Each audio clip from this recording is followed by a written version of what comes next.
I'm back. Whenever you're ready. We're good. You can go ahead and start. Is it Mario Day? I don't remember if he said day or night. Not that it matters. What matters a little. He said day. We're getting a message. He doesn't have a start player. Who? Nathan? Nathan.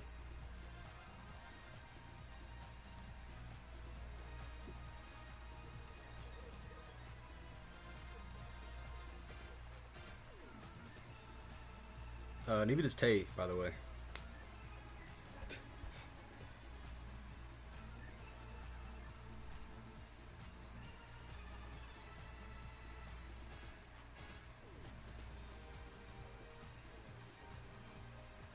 Okay, hold on. Mike Toad, what are we doing? Hold on. I'm going down to spectators because we're not getting that.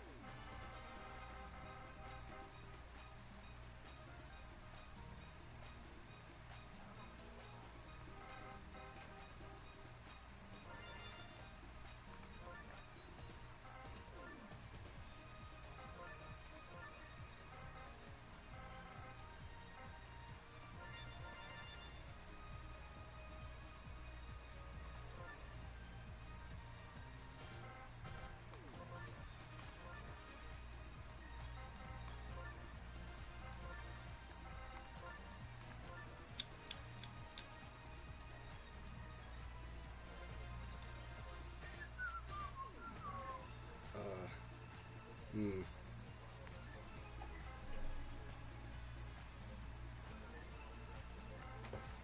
Gotcha. Oh, wait a minute.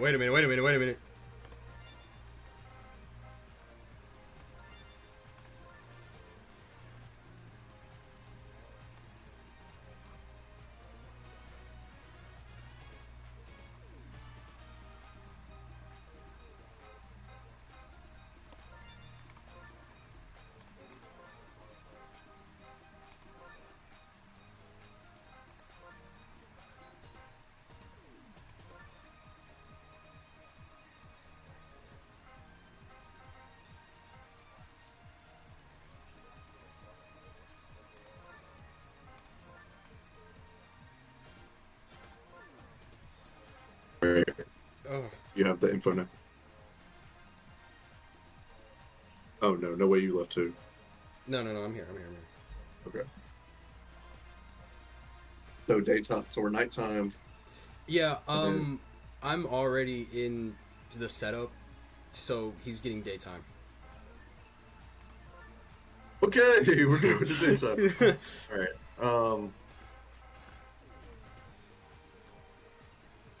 Okay. Welcome, everyone, to Dark Horse Slugging Association Season 2. We're here in Week 3, Game 6, I believe. So, ending Week 3, I'm your host, Dawson, here with my co-host, Spivey. We've got an interesting matchup here for us. Two of the teams that are sitting at the very bottom of the league. But these teams in, I would say, drastically different situations. We're looking at a Kritter Krew team that may just be the best team in the league, yet they only have one win to their name. And then we look at a Pipe Drew team who is chasing a historically bad season. But there's one thing that matters more in DSA than anything. And the biggest thing of all, that any game means that anything can happen. You can have the very best team on paper and still not come out on top. I mean, we look at the last game where Slug and Heat took down the Royals, and the Royals looked like the team to beat, especially after picking up Daisy. They've just not been able to put it together. But Pipe Dream is certainly in a worse spot as they've done lots of trades. As you'd say, Red Piazza is really their only major trade piece left at this point. Do you think that they're going to be able to pick up a win this season? I think they could probably manage to squeeze through another win, but they were clearly in the definition of sell, and they sell to set themselves up for next year's draft. And you're looking at 3 Nokis in play. I mean, I think there's not much more that needs to be said about that. Absolutely not. I mean, we got Spivey back on the mound. He's had a really brutal season, especially after how well he pitched last season. He certainly has, by far, still one of the better pitchers in the league, but it definitely feels like a step backwards. His hitting had gotten so much better this season. But at the same time, we got Red Pianta, who's been absolutely shelled last season. Finally taking the bump again after feels like a long hiatus and being blocked by many captains early on in the season, back when Luigi and Daisy were both on this team. So maybe that could spell some new fortunes for Pipe Dream, especially with a starred Red Pianta. Like we said, anything can happen. And with Kritter Krew not being able to get away from anybody, their only win being a 4-run win over the Royals, and every other loss being by 1 or by 2. And anything can happen at this point. It's a frustrating season for Kritter Krew fans for sure. You know, you think your team's ready to make that next leap, and then they seem to just plateau. But I think the addition of Red Kritter will come into its own eventually. I think now's the time to do it, especially for this Kritter Krew team. Well, it looks like they're ready to take us down, so let's head down to Mario Stadium at daytime. Yes, Mike Toe did get us again, so he somehow has moved the schedule up, so we're playing in the day instead of what we thought was going to be a 6 p.m. evening game, but you know what? We are going to roll with it all the same as Red Pianta storms out to the mound and tries to take on a red-blooded brethren here. Swinging hard early.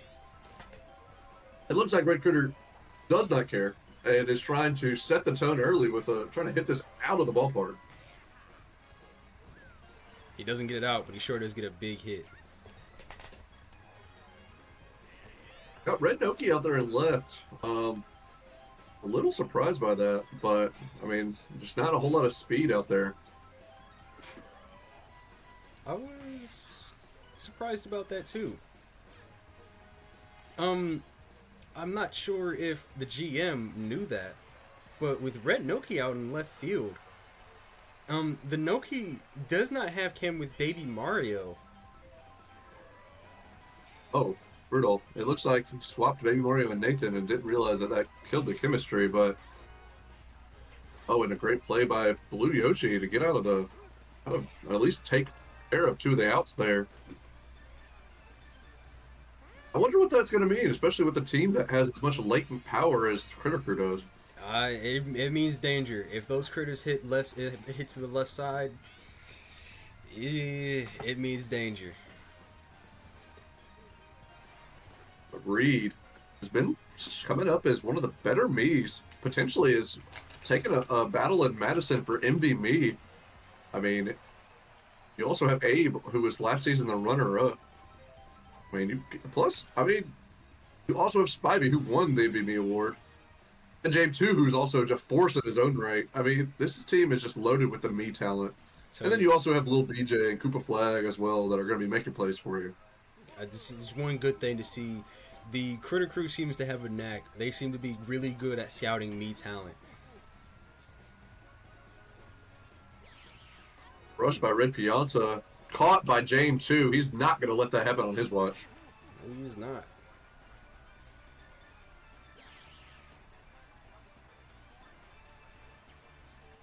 You're exactly right about scouting out that good Mii talent. I mean, James too being a rookie, Reed being a rookie.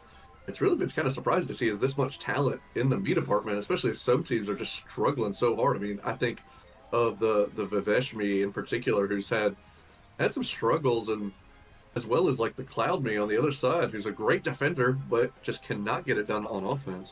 Yeah, I think they did the right move going out and getting both the MV Mii and the MV Mii runner-up in the draft to go ahead and coach up the other 2 Miis, other Miis that they bring in. I mean, people would say that it doesn't matter, like it's not part of the game, but it clearly is, as they are by far and away some of the best Miis in the game currently.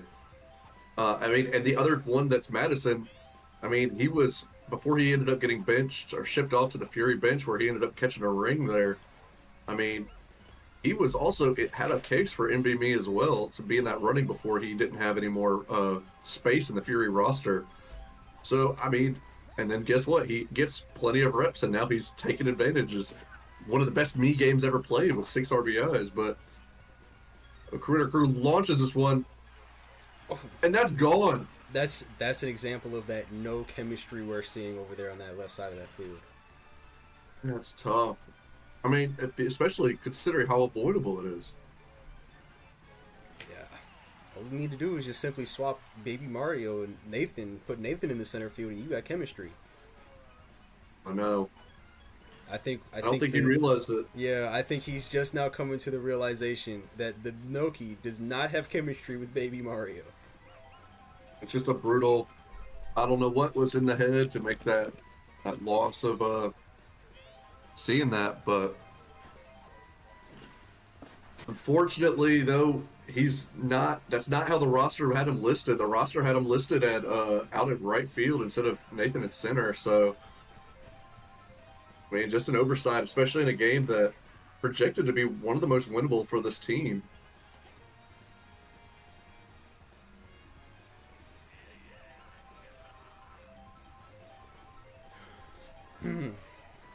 Yeah, GM Box is exploding. I mean, his top is he's understandably very upset. I mean, oh, Blue Kritter strikes out.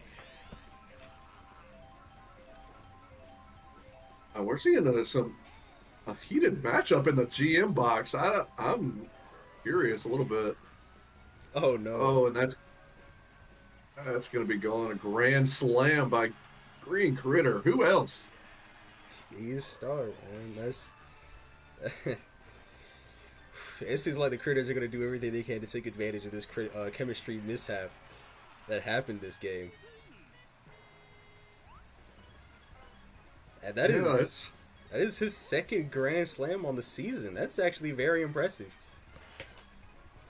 I mean, he's taken off. I mean, this is a team with, again, we said latent power, has all of the opportunities to just give them a chance, and they're going to be able to stick with anybody, but they just struggle to get it done. But this might end up turning ugly if it projects the way that we think it does. Is Reed demonstrate what we're talking about as he gets on with a double.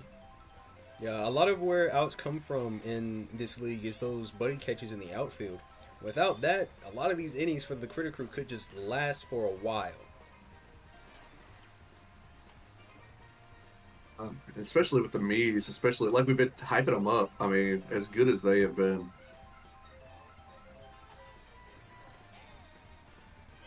I mean, down 6-0, and we know how hard it is for Pipe Dream to score runs in this year. But they get a double. They get out of this one. You know what? This is something that I wanted to talk about. I've been wanting to talk about this for a couple of weeks now, but I've never really been able to get to it. Kritter Crew, last season, proclaimed that they were tanking for Koopa Flag, and they got him. That is a very underrated story that we have not seen. Like, Kritter, it's a very interesting player to want to go out and grab, but they definitely went and got him. I mean, like, that was the Emerald Havoc, what the Kritter Crew used to be, for some of our newer fans. Oh no. But the GM, named himself tanking for Koopa Flag in his Instagram bio. So, I mean, it was a very big deal that on his draft board, we're going to go make a play, and we're going to go get the Koopa Flag as a triple play. Oh, it never gets easier for Pipe Dream fans. No, it does not. You get the error, which gets you runners on first and second, and then triple play. Oh, man. That is a rough scene indeed. I mean, and then you have Spivey stepping up. I mean, this is an opportunity for Spivey to put together a complete game. I mean, if you want to boost stats, this is the team you want to boost stats against. Little BJ's is stealing.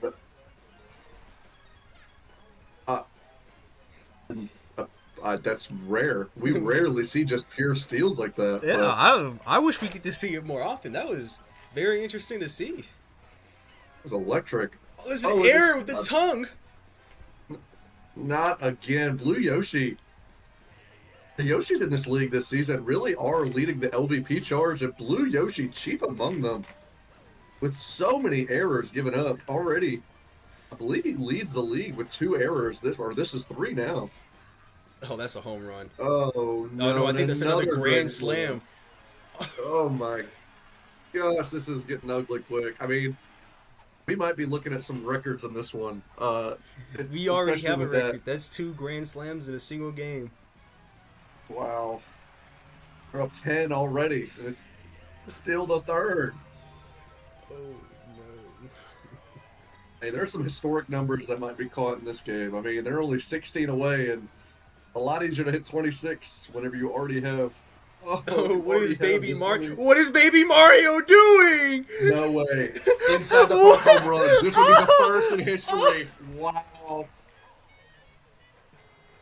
It never gets easier, Pipe Dream fans. It never gets easier. What? Oh, no. It just never gets easier.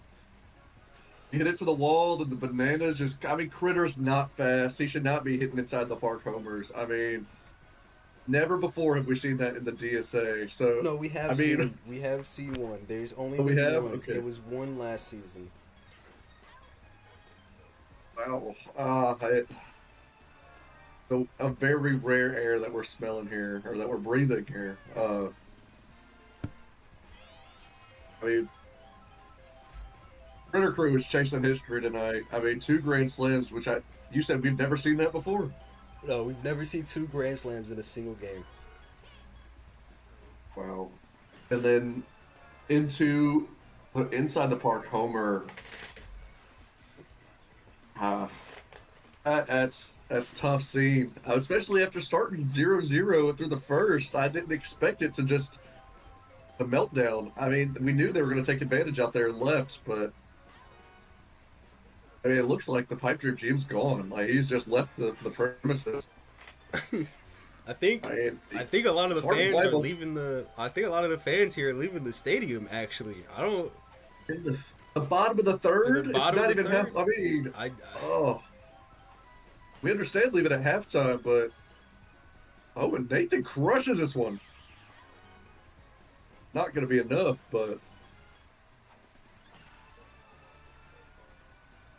I wonder how difficult it is for the Pipe Dream players to get up and play. I mean, like, for their players that are really, like, the great role players like Nathan and Mario and Red Piazza. Well, the Nokis are a little bit more understandable. They're excited to get those reps as they really haven't had them at all up to this point. But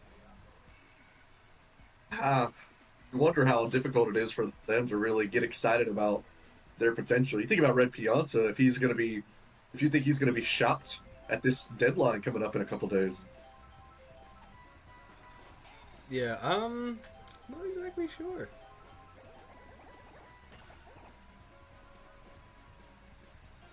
Oh, and there's Koopa Flag making a great play. Safe at second. You're showing the speed. I just want to take a quick shout out of that. I don't know if you saw that on the scoreboard. 17 hits to 2 hits. Oh, I see that. I do see that.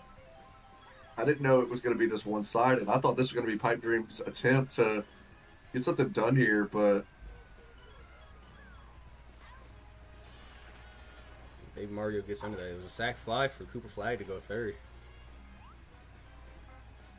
Who's Mario? This is going to get ugly quick as their pitching depth is not great, as Dawson still in the league somehow. As Drizzy still does not appear in the league. As Ivy, oh no! Ivy doesn't take advantage of that, but that should have been a double.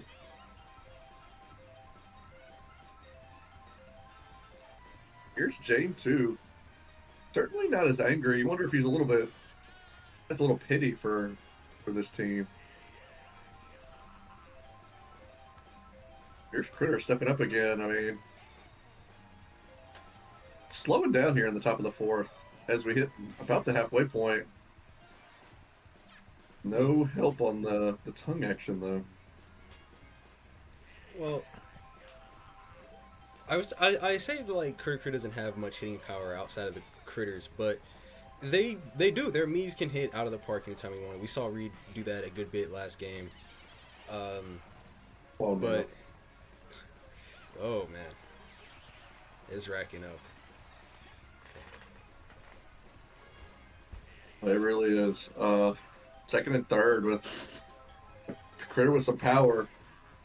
Also moves to the outside. That's going to drop, and another Kritter scores 14-0. Remember, no mercy rules in this game. It's just going to keep going until this game ends.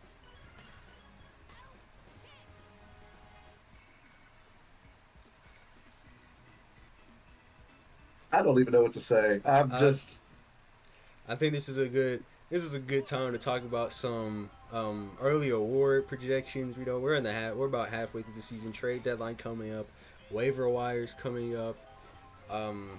It's a good time to dive into some of those interesting topics.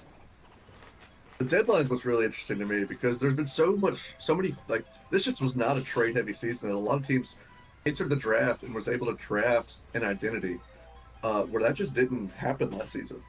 There was not just a dominant force in Fury, and it's just so much more parity in this league. I mean, there's a couple trades that got put out of that trades that needed to happen, like the Kamek swap, and that happened immediately. Like that Kamek swap ended up benefiting both the Warriors and the Mushroom Cloud. I mean, are there any trades like that you feel like just need to happen? That need to happen. It's definitely hard to say. This is a lot more of a competitive league this season. As coming into Sunday's games, we had 5 teams at 3-2. We did not see that our first season. We did not see that our first season. It was dominant Fury, a losing Mushroom Cloud, and the records were up and down. It's a lot more competitive, and a lot of teams are considering whether they want to move these pieces or not. Last season, everybody was trying to go out and beat Fury. Fury was the team to beat. Right now, every team's the team to beat. You're fighting every game, every day. So you want to make sure you're making the right decision. So I think that's partly why we haven't seen a lot of trades. I say more than anything, it feels like the Western Conference are finally pulling their weight. This game notwithstanding, I mean, top of the leaderboard is Mushroom Cloud, Fury, Slug, and Heat, and you would be shocked to say that Mushroom Cloud is sitting atop the leaderboards last season, but they made some great moves in the draft and supplemented that with a couple of trades here and there. I mean, like you said, this is no longer a one-team race, as we have, I would say, 7 teams in the hunt. I think it's going to be shocking the team that gets left out by the end of it. Yeah, absolutely. Actually, I mean, you look at the 2 teams right now that are in the lead as we finish the first game. Assuming the Kritter Crew gets it done here, I mean, you're looking at Mushroom Cloud and Slug and Heat sitting at both with 4 wins. If Mushroom Cloud gets it done, they'll be at 5. If Fury wins, they'll be at 4. I mean, we have a potential for Weiser to be tied with 3 4-1 teams, or 4-2 teams, excuse me. I mean, do you see them buying at this point? Do you see them making any moves if they've clearly been successful to this point? For Mushroom Cloud, it's hard to tell. You know, the one thing they lack is they have no pitcher depth. So you wonder if they do actually end up buying into those pitchers, or if they decide they're going to go in and finish out the season with what they have. I think either way, I think their GM would be confident either way, either decision they make. But we'll see what we do, especially coming in these final days of the trade deadline coming up. I do got a shout out. So Toadsworth has been sitting on the bench all season. He's going to be making his season 2 debut this week, as he's going to be starting out in right field. So maybe that's a little bit more of the depth that you're talking about. He got absolutely shelled last season, so maybe not great pitching depth, but I mean, depth is depth at this point in the season. I mean, especially when it comes to late in the season, as I'm sure our Slug and Heat fans can attest, is that pitching depth means everything, especially whenever the games get broken open and you're both staring down the barrel of scoring nearly 20 on both sides. Mm-hmm. Absolutely. I mean, postseason, the postseason is coming up. We're now about halfway through the season. Postseason's coming up. Playoff race is shaping up. It's very interesting to see, just how this league is going to finish off in the regular season, because it's hard to tell which way is going to be which. And like I said, talking about more about that playoff race, and then you have just what a tight battle it is and how seeding is going to work. I couldn't give you who would be the top and who would be the top seed at all, actually. I mean, I would say Mushroom Cloud is the early favorite, having picked up those early 3 conference wins. But I mean, they've shown they're not invincible either, especially as each of their last games have been very close, as they've only won by, I believe, no more than 2 in their last couple games. So, I mean, they're showing a little bit of intrigue as the Warriors, who are going to be coming off of a big pipe dream win, are going to try to, try to get something done here, and try to shock the world and bring some more awareness to the Northeast Soot conferences. I'm sure a lot of them are feeling a little left out or a little underappreciated. Mm-hmm. No, oh man, the Northeast Soot conference it was so competitive. It was a tough race between the Warp Zone Warriors and the Royals last season, between who would actually get that conference win in that first round bye. And right now, the way it looks right now, it could be a 3-way race. It's hard to tell who would come out on top of that conference. You're 100% right. I mean, but even Krew, the way that they've been playing as of late, you can't count them out either. Yeah, they could pull off. This could be the turning point for Kritter, where they come back, and I would love to see Kritter go out there and absolutely take the number 1 seed from whoever is the favorite.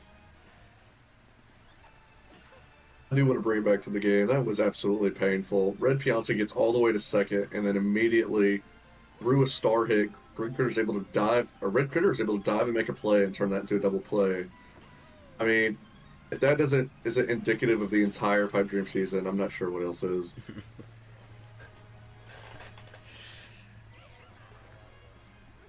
I think Nokia, yeah, Blue Nokia's been up to back up Mario. I mean, I'm not gonna lie, the offense didn't matter in this one. Even if they had the perfect defensive alignments, it wouldn't have stopped them, because they still did hit. They got runs in by not using the home run ball. They did hit 3 or 4 home runs to that left field wall. But it wouldn't have mattered. When you're getting out hit 24-5, I mean, 4 home runs are not going to swing the difference. I mean, this was a masterclass by the Krew, as they are able to really show the world why they're deserving to be in these conversations, as they hold a complete game shutout from Spivey. I mean, there's no other way to say than this. They just got drummed in this one. Yeah, I mean, and who else but the Critters on top? And then Lil BJ's also playing, and Lil BJ is. I love Lil BJ's story. He was sitting up behind his father Bowser with Fury, and then he comes in. Was given the keys to his own team with Krew, and he's performed really well for them so far. He's really. I think it was a matter of time.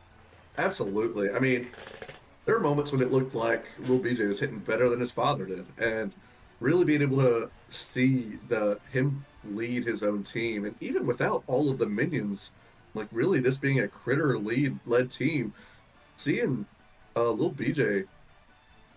I mean, that's really a great performance, no matter how you slice it. So, but I mean, Pipe Dream, you're sliding. I mean, especially with a game that on paper should have been the most winnable they had all season. I mean, I think you just got to keep trading your pieces and try to make a move before the season ends. I think that's all you can do. It's just try to keep getting as much value out of your players as possible. I mean, I would say even keep a lookout to see if Mario and Yoshi are swapped, or you see a 3-team trade where you see Yoshi, the benched captain of the league, ends up on this team, and maybe even some babies, and this just ends up being a real ugly turnaround for Pipe Dream. But I think the draft picks are going to be really beneficial next season. I mean, I just think that they need to go ahead and go all the way in.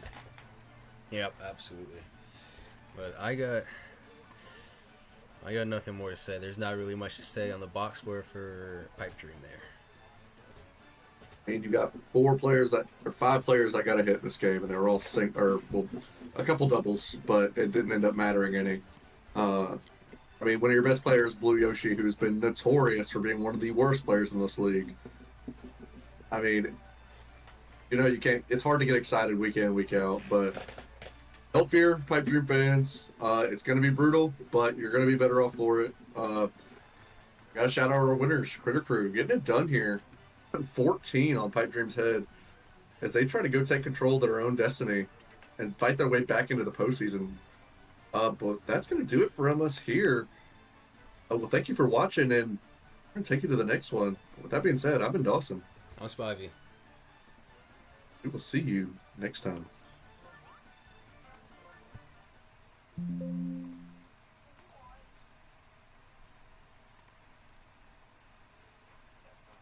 Brutal.